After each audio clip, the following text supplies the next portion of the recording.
देवेंद्रजी हे महाराष्ट्राचे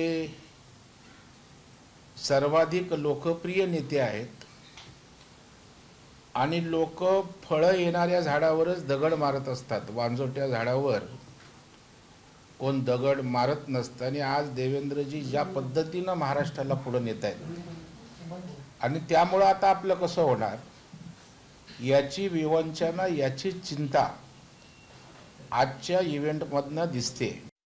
मराठीचा मुद्दा फक्त राजसाहेबांच्या भाषणामध्ये तो दिसला, मराठीचा मुद्दा त्यांनी मांडला, परंतु उद्धव ठाकरे यांच्या भाषणामध्ये त्यांचा नेहमीचा नतद्रष्टपणा दिसला, टोमणे दिसले।